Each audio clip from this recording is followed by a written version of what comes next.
السلام عليكم البنات، كيف دايرين؟ لاباس عليكم؟ كنتمنى تكونوا بخير وعلى خير. في هذا الفيديو ان شاء الله غادي نوريكم كيفاش تصايبوا صاك من الخرز من اول حتى لاخر خطوه بطريقه سهله ومفهومه. حتى الا كنتي اول مره غادي تجربي غادي تمشي معايا خطوه بخطوه بلا ما تحسي براسك ضايعه وتالفه وما فاهماش. غادي نوريكم الادوات اللي غادي تحتاجوا، الطريقه الصحيحه باش تبداي وكيفاش تكملي الصاك ديالك حتى يخرج بشكل زوين كيف ما بغيتي. والمهم من هذا غادي نعطيكم نصائح من تجربتي الخاصه باش تتفادوا الاخطاء اللي كيديروا بزاف ديال الناس في البدايه، ويمكن حتى هذا الصاك يكون بدايه ديال مشروع صغير ديالك من دارك. اذا كنتي مهتمه وتبغي تتعلمي بقاي معايا حتى لاخر الفيديو حيت كل خطوه مهمه. والى عجبك المحتوى ما تنسيش ديري لايك وتشجعيني باش نكمل ونشارك معكم فيديوهات اكثر. اول حاجه غادي نحتاجو كيف ما كتشوفوا معايا هي السبيب رقم 06، يعني السبيب كيكونوا فيه الارقام، كاين 05 كاين 06 كاين 07. يعني نتوما واللي كتفضلوا، انا بالنسبه ليا جربتهم كاملين كنفضل هذا 06 جاني مناسب.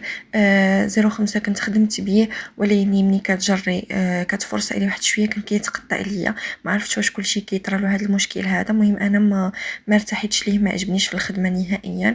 جربت هاد 06 زعما الخدمه ديالو لا ضمانتي، بداو بيه كبدايه. مهم 06 راه مزيان. كاين هاد البوبينه الكبيره كما كتشوفوا فيها 500 متر، كطيح اقتصاديه. بالنسبه ليا هذه خديتها انا ب 35 درهم، كطيح اقتصاديه ومزيانه، يعني راه كتخرجوا منها تبارك الله. عرفتي شحال من صاك راه كتبقى معاكم. غادي نحتاجو المقص يكون بحال هذا كيعاونكم بزاف في التقطاع. وبالنسبه للسبيب منين كيكون كديري العقده وكتبغي تقطعي ما بين العقيقه والعقيقه كيسهل عليك المأموريه. كنحتاجو العقيق. بالنسبه لهذا انا راني كنت باديه فيه، هذا سميتو هذا سميتو الفوكريستال. هاد النوعيه هذه سميتها الفوكريستال، كطيح الباكيه كامله يكما فيها 500 غرام ب 65 درهم. هذا سميتو طومبو المات رقم 8 بجوج بهم، راه رقم 8 نفس الرقم. المات كما قلت لكم. بالنسبه لهذا انا خديت فيه ياكما حتى هو نفس الثمن 65 درهم. طاحوا عليا كتعطيك جوج ديال الباكيات فيهم 250 في الوحده، يعني بجوج بهم كيطيحوا عليك ب 65 درهم. كنحتاجوا للسنسله، راه فيها الانواع والاشكال، حتى هي راه بحر، فيها الغليظه فيها الرقيقه فيها الموين، فيها راه هنايا كتشوفوا معايا جوج ديال الانواع، كاينه ديك الاولى وكاينه الثانيه وانتم كتختاروا اللي بغيتو. كاينه اللي كتباع بالمتر، كتباع هما بجوجهم كيتباعوا بالمتر، غير كاينه اللي كتباع هكاك رولو كبير بحال هذاك اللي كتشوفوا ديال السبيب، وهي كتكون السلسله. يعني يا اما كتشريوها هكاك رولو كبير يا اما كتاخذوها بالمتر. كما الا بغيتو تاخذوها كمترو كتكون فيها دوك السدادات ديالها، كتجيب السدادات ديالها. الا خديتوها بالعبار ياك كتاخذوها بلا سداده، وانتم كتاخذوا ديك السداده بوحديتها وكتركبوها. راه الحل ديالها ساهل، الا بغيتو تركبوا فيها السداده راه ساهله. بالنسبه لي زاكسيسوار اللي كنزينوا بهم الصاك، كاينين هادو اللي كيكون مكتوب فيهم اللوغو ديالك. الا كانت عندك شي براند ديالك كيكون مكتوب كيكون مطبوع لك في هذيك اللعيبه، ما عرفتش شنو سميه ديالها صراحه. هذه كتركب في الصاك كديزاين وصافي، كاكسسوار كتزيني بها الصاك وصافي، يعني ماشي ضروريه كبدايه ديالك. انا غير بغيت نعطيكم فكره على كاع اللي كتحتاجوا باش تصايبوا صاك وصافي. مهم كتكون عندكم فكره وصافي، هذه ماشي ضروريه. كانت بغيتي ديريها مرحبا، ما كانش زعما ماشي ضروريه. كاين بحال هاد لي بورط كلي، كاينين حتى هما كتزيديهم كتعلقيهم هكا في الصاك، كيزيدوا ديزاين زوين للصاك، كيعطيو منظر زوين. ما بغيتيش تزيديهم ما كاينش مشكل. بالنسبه لهادو هما السداده ديال السلسله اللي قلت لكم ما وريتهم لكمش في الاول، هما هادو هما الاحتياجات كاملين اللي غتحتاجيه باش تصايبي صاك كومبلي. بسم الله، نبداو على بركه الله. اول حاجه نقطعوا السبيب من الاحسن انا كنقطعو طويل، ولكن انا ديجا مجربها وعارفه الخدمه. انتي كمبتدئه من الاحسن تقطعيه يكون قصير كيسهل عليك الخدمه. اول حاجه كنحتاجو 4 ديال العقيق، جوج ديال فوكريستال وجوج من طومبو.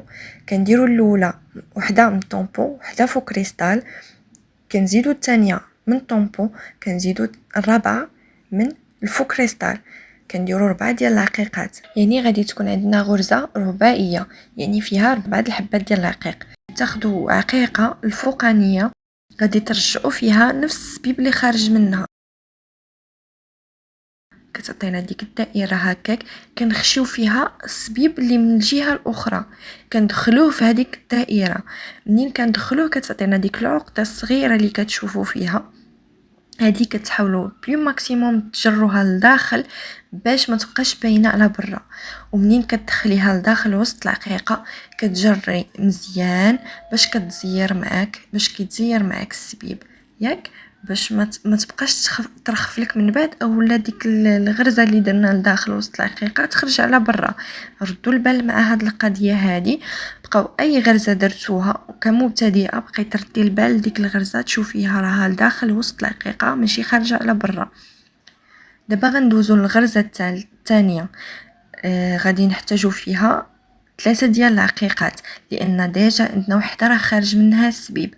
غادي نشدو طرف واحد، غادي نديرو فيه 2 ديال العقيقات، وحده من فوق كريستال وحده من طومبو. يعني ما كنديروش ملي كنكونوا هكا كنخدموا صاك فيه 2 الانواع العقيق ما كنديروش نفس العقيقه في جهه واحده، كنديروا عقيقه العقيقات بجوج يكونوا مختلفين. كناخذوا الطرف الاخر كنديروا فيه عقيقه اللي بقات لنا من الفوق كريستال ياك. ركزوا مزيان في هذه القضيه راه ساهله وبسيطه. كيوليو عندنا 2 ديال الاطراف، واحد الطرف خارجين منه 2 ديال العقيقات في 2 العقيقات، والطرف الثاني خارجه منه عقيقه واحده. ردوا معايا البال، كناخذوا الطرف اللي فيه 2 ديال العقيقات، كناخذوا العقيقه اللي الفوقانيه كنرجعوا فيها السبيب، نفس السبيب اللي خارج منها كنرجعوه فيها، وكنشدو بيدينا حتى كتبقى عندنا ديك الدائره. كنرجعوا السبيب كندخلوه مزيان حتى كتبقى لنا ديك الدائره. هذيك هي نيت كنشدو بها السبيب اللي في الطرف الثاني وكنجرو، يعني كنحاولوا نخرجوا من هذاك السبيب اللي في الطرف الثاني باش كيعطينا ديك العقده. كنجرو مزيان، كتكون عندنا ديك العقده كنخشيوها مزيان وسط العقيقه. كنردوا البال كيف ما قلت لكم باش ما تبقى خارجه على برا، لان الا جرينا طرف اكثر من طرف الاخر كتخرج لنا ديك العقيقه وكيجي لنا الشكل مديفورمي، ما كيجيش الشكل هو هذاك. كنتمنى تكونوا فهمتوا، يعني راه ساهله وبسيطه، غير ركزوا معايا. انا غادي نعاود معكم واحده اخرى باش تفهموني مزيان. كنحتاجو كيف ما قلت لكم 3 ديال العقيقات، 2 من الفوق كريستال وحده من طومبو. ديجا راه عندنا وحده من طومبو راها لاصقه، هي اللي خارج منها 2 ديال الاطراف ديال السبيب، يعني غنحتاجو غير وحده اخرى. غناخذوا طرف غادي نخشيو فيه حبه من فوق كريستال وحبه من طومبو، كندخلو 2 في طرف واحد، كناخذوا الطرف الاخر كندخلو فيه عقيقه وحده ديال فوق كريستال. كنتمنى تكون مفهومه الطريقه، راه ساهله وواضحه. كيوليو عندنا دوك 2 الاطراف، طرف خارج منه 2 ديال العقيقات وطرف خارج منه عقيقه واحده. كنمشيو للطرف اللي فيه 2 العقيقات كناخذوا العقيقه الفوقانيه كنرجعوا فيها نفس السبيب اللي داخل فيها، كتعطينا نصف دائره كنرشدوا بها السبيب اللي خارج من الطرف الاخر، وكنركزوا على العقيقه تبقى لتحت ما طلعناش العقيقه الفوق تبقى. فهمتوني؟ كنتمنى تكونوا فهمتوا. كنزيرو مزيان حتى كتدخل العقده لداخل العقيقه. هانتوما كتشوفوا حنا بدينا كنكونوا الصف ديالنا وكتبقاو غاديين غير بشويه بشويه. راه الطريقه ساهله كما كتشوفوا معايا. غادي نعاود معكم غرزه رباعيه اخرى باش تفهموا. عندنا ديجا وحده، كناخذوا طرف كندخلوا فيه 2 ديال العقيقات كيف ما كتشوفوا، كناخذوا الطرف الاخر كندخلوا فيه عقيقه واحده. هو من الاحسن كنصيحه كمبتدئين من الاحسن تبداو بنوعيه واحده ديال العقيق، ما تخدموش يعني انت كمبتدئه ما تخدميش الصاك في اول مره وانت غتخدمي به بجوج الانواع ديال العقيق. من الاحسن خدميه بنوع واحد، كتجيكم الطريقه سهله، وخدمي بنفس هذه الطريقه هذه اللي كنوريك.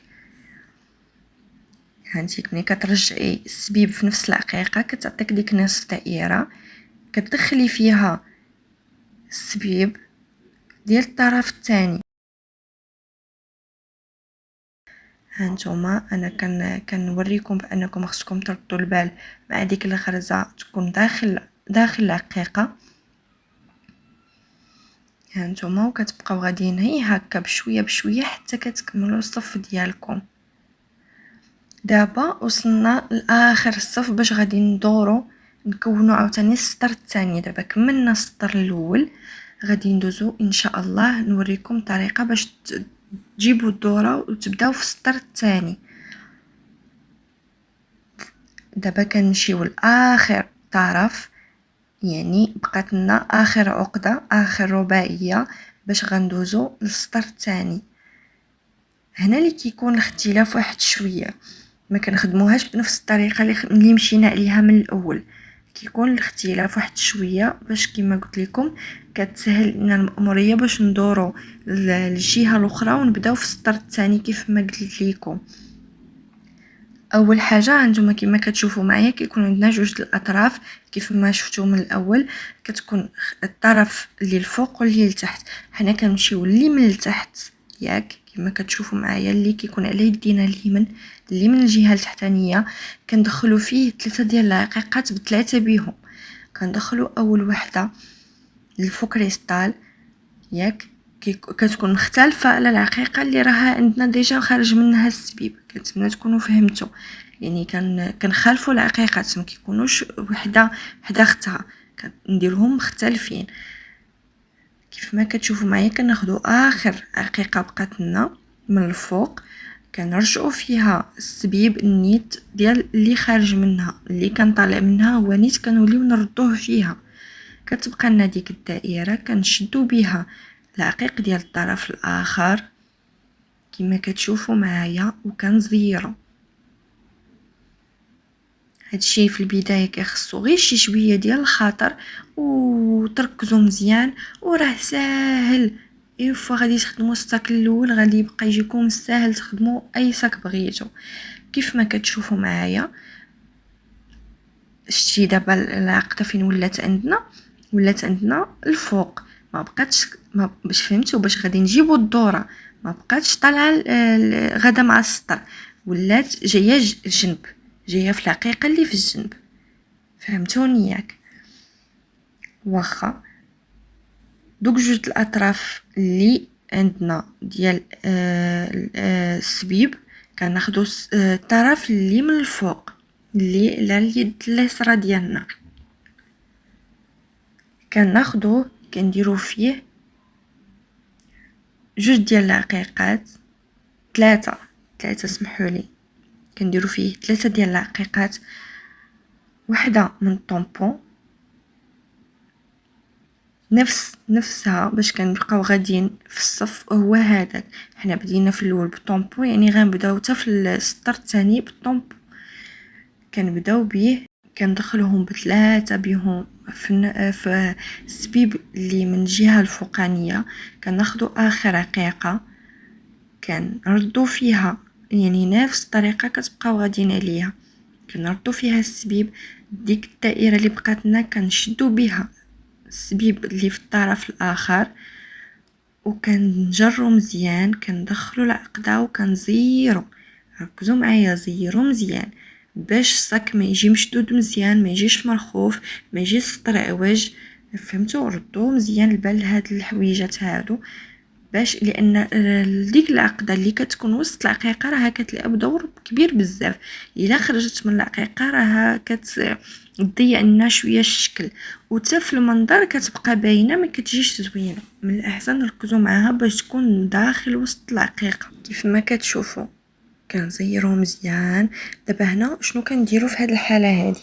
كناخذوا السبيب اللي هبط خارج لنا من الجهه من التحت ياك كنخليو علينا اللي الفوق، كناخذوا السبيب اللي خارج من الجهه من التحت هو اللي كنبقاو ندخلوه في العقيقه اللي في الجانب ديالو.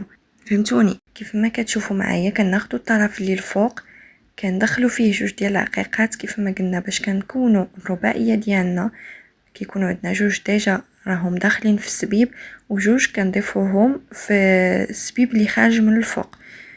كندخلوا السبيب اللي خارج من الطرف من التحت في ديك الناس في دائره وكنزيرو مزيان. كنتمنى الشرح يكون واضح.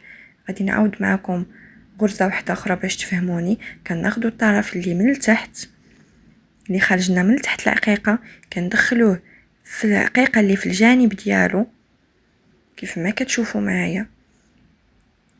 كناخذوا الطرف اللي الفوق، كندخلوا فيه جوج ديال العقيقات، وحده من فوق كريستال وحده من طومبو.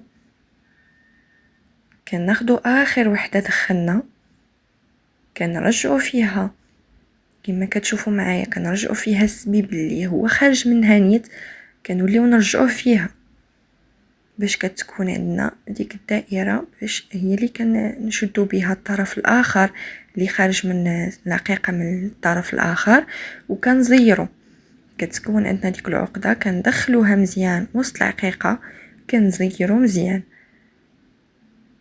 نعاود معكم غرزه واحده اخرى باش يكون الشرح واضح. كندخلو كما قلنا الطرف اللي لتحت، كندخلوه في العقيقه اللي في الجانب ديالو اللي حداه. كناخذوا الطرف اللي الفوق، كندخلو فيه جوج ديال العقيقات. يعني هذه هي القاعده اللي خصكم تمشيو عليها وتتبعوها في اي ساك بغيتو تخدموا، سواء كنتو غتخدموا بحال هكا بجوج الانواع ديال العقيق، اولا كنتو غادي تخدموا غير بنوع واحد، راه نفس الطريقه. كما كتشوفوا، كما راني كنحاول نوضح لكم مزيان في الصوره. كناخذوا اخر عقيقه كما كتشوفوا معانا، كنرجعوا فيها السبيب نفسه اللي خارج منها، كنردوه فيها باش كتكون عندنا ديك الدائره اللي كنشدو بها الطرف الاخر. كندخلوه في ديك الدائره مزيان، كنجرو، كندخلو العقده وسط من العقيقه كما كتشوفوا معايا. راه الفيديو شرح نفسه، غير تبعوا الفيديو من الاول للاخر وان شاء الله راه يجيكم ساهل. وتبعوا الطريقه. كنتمنى انكم تكونوا شاريين الحقيق وكل شيء، وحطوا الفيديو قدامكم وتبعوه من الاول للاخر بخطوه بخطوه، وراكم غادي تعرفوا ان شاء الله الطريقه كيفاش. دابا غادي نكمل حتى نوصل للاخر العقده اللي قبل من الاخيره باش نوريكم كيفاش تبداو في السطر الثاني. يعني كتكون واحد الاختلاف بسيط، غادي تتبعوا معايا ان شاء الله، وراه الامور سهله غتجيكم ان شاء الله. كيف ما كتشوفوا دابا خدمنا وصلنا للعقده اللي قبل من الاخيره. كيف ما وريتكم كندخلوا السبيب اللي من تحت في العقيقه اللي في الجانب ديالو. هنا كناخذوا الطرف اللي لتحت، كنخليو علينا الطرف اللي فوق ما تهضروش معاه. كناخذوا الطرف اللي من تحت، كندخلوا فيه جوج ديال العقيقات باش الغرزه غتكون عندنا من الفوق، باش نبداو في الطرف الثاني. هانتوما غادي تشوفوا معايا منين كندخلوا جوج ديال العقيقات كيف ما كتشوفوا. كنديروا ديك نصف الدائره في اخر عقيقه معنا، كنجروا مزيان.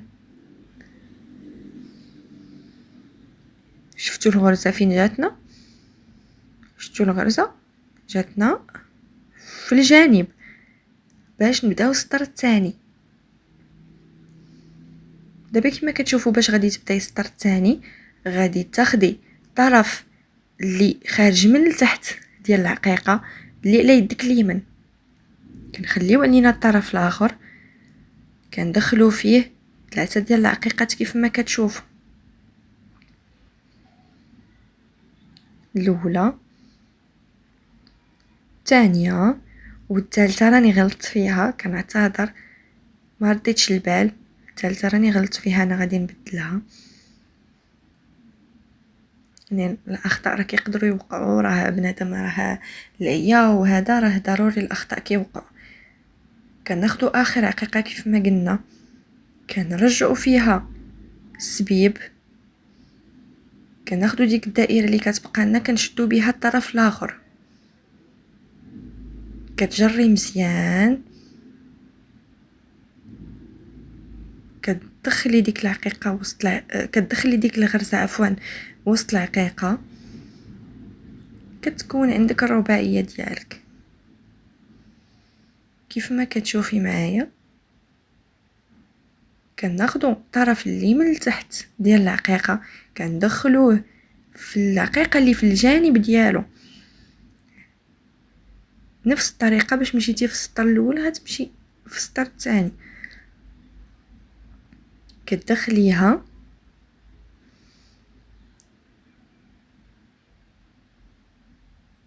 كيف ما كتشوفي معايا هنا، كتدخليها في العقيقه اللي في حداه اللي في الجنب ديالو، كتخليه وكتاخدي الطرف اللي الفوق كتدخلي فيه جوج ديال العقيقات كيكونوا مختلفين بيان سور. ما ديريش يكونوا بحال هكا ملي تكوني خدامه بالعقيق جوج ديال الانواع، كديري عقيقه من هذا الشكل وعقيقه من هذا الشكل، ردي البال باش ما تغلطيش وديريهم بنفس الشكل كما كتشوفي معايا هنا. كندخلوا اخر وحده كناخذوها كنرجعوا فيها السبيب، كناخذوا بديك الدائره اللي كتبقى لنا الطرف الاخر كندخلوه فيها، كنزيرو مزيان كما كتشوفي هنا حتى كتدخلي العقده وسط العقيقه. غادي نعاود معاك وحده اخرى باش تفهمي. هانتي كما كتشوفي كتدخليها في الحقيقه اللي في الجهه. تبعي الفيديو راه ساهل،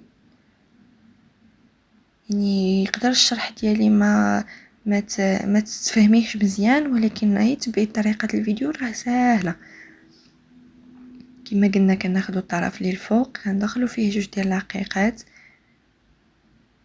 كما كتشوفي معايا هنا، كناخذوا اخر وحده كنرجعوا فيها نفس السبيب، كيبقى لنا داك الطرف كنشدو به السبيب الاخر اللي بقى لنا وكنجرو مزيان حتى كتكون عندنا ديك الغرزه وكندخلوها وسط العقيقه. وكما كنقول زيري مزيان كما كتشوفي هنا نفس الطريقه غادي تمشي عليها ساهله. انا كنحاول نعاود معكم الطريقه مره وجوج وثلاثه باش بالنسبه للمبتدئات يفهموا مزيان وتجيهم الطريقه واضحه وسهله. راه الفيديو شارح راسو كما كتشوفي. كتشدي الطرف الاخر وكتزيري مزيان. انا كنوعدك غير غادي تتبعي معايا الطريقه من اول صاك غادي تخدميه غيبقى يجيك اي صاك ساهل تخدميه، ما غتبقايش تلقاي صعوبه نهائيا. كتبقاي غدا بنفس الطريقه اللي وريتك حتى كتحصلي على هذه النتيجه هذه. وهنا نكون وصلنا لنهايه اول درس من سلسله التعليميه ديالنا. حاولت نشرح لكم الاساس بطريقه بسيطه باش اي وحده تقدر تبدا بلا ما تردد. الا حسيتي براسك ما فهمتيش من اول مره عادي جدا، عاودي الفيديو وخدي وقتك حيت البدايه ديما هي الاصعب ومن بعد كل شيء كيبان ساهل. في الفيديو الجاي ان شاء الله غادي نكملوا المراحل الاخرى باش نكملوا الصاك ونشوفوا النتيجه النهائيه ديالو. اكتبوا لي في لي كومونتير واش فهمتوا هذه المرحله ولا لا، وشنو الصعوبات اللي لقيتوا باش نعاونكم في الفيديو الجاي. وما تنساوش ديروا لي لايك وتابعوني باش ما يفوتكم حتى درس من هذه السلسله.